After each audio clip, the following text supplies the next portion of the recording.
Seattle had hoped for more in Week 18, like a chance to clinch a playoff berth, but instead they will be looking to finish on a high note and secure a double-digit win season. Hello 12s, I'm Jen Mueller with a preview of the Seahawks season finale and a rematch against the division champion LA Rams. You're always trying to win your next game. So this is the next game, that's number one. There's broader implications, getting to 10 wins.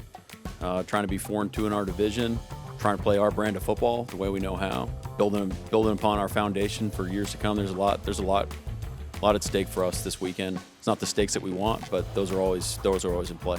One more chance for this team to just go out and put a finished product on the field. Try to get Coach McDonald to 10 wins in his first season. I mean, a lot of guys have personal goals, incentives to hit, so I think a lot of people have different reasons to play for. But, just to beat the Rams in the final game would be a sweet taste in our mouth. It's also a chance for DK to hit the 1,000-yard mark for a fourth time in his career. He needs just 61 yards to get there. Yards that will also help Geno Smith hit a few individual marks of his own. He's 22 attempts, 13 completions, and 186 yards away from breaking his own franchise records in each category. He could also become the 19th quarterback in NFL history to post a 70% completion percentage for the season. As far as milestones and stuff, I kind of let those things just take care of themselves. I got to go out there and play football and do the right thing no matter what happens.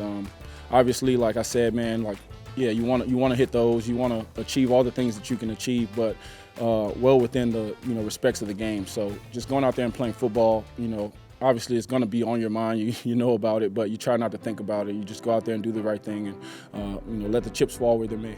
He's leaned heavily on Jackson Smith and Jigba this year, and now JSN is on the verge of his own single-season franchise record. He is just 5 receptions away from breaking the mark set by Tyler Lockett.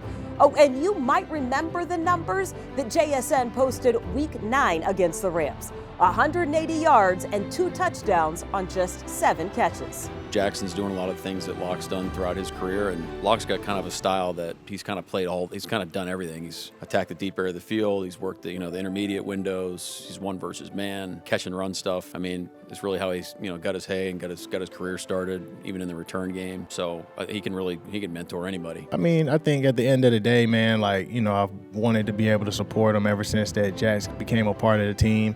Obviously, I think, when you have records, there's a part of you where you might not want that record to be broken or whatever, but records are meant to be broken. Lockett, meanwhile, is wrapping up year 10 with the Seahawks, and while the numbers suggest a down year, his teammates say otherwise. No better person, I think, since I've been here to represent this organization better than him, just by the way he carries himself, the way he works hard, the way he never just lets a situation get to him. Man, just grateful to have spent time with him. Great player, great person, great friend in my opinion. Yeah, he's done everything the right way, and he's a Hall of Famer in my book, on and off the field. Seattle's defense is coming off a monster performance in Chicago that included 7 sacks. As a result, Leonard Williams is 1 away from the first 10-sack season by a Seahawk since 2018. I mean, he's a dog, man.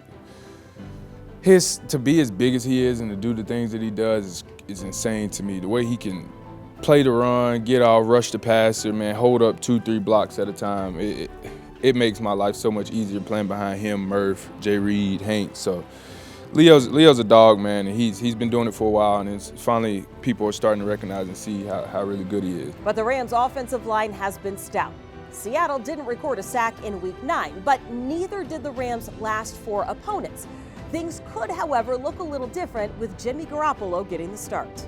What's going to change is who's protecting him. So, I mean, it's a matter of that. Who's protecting, how well they do, that's going to determine a lot.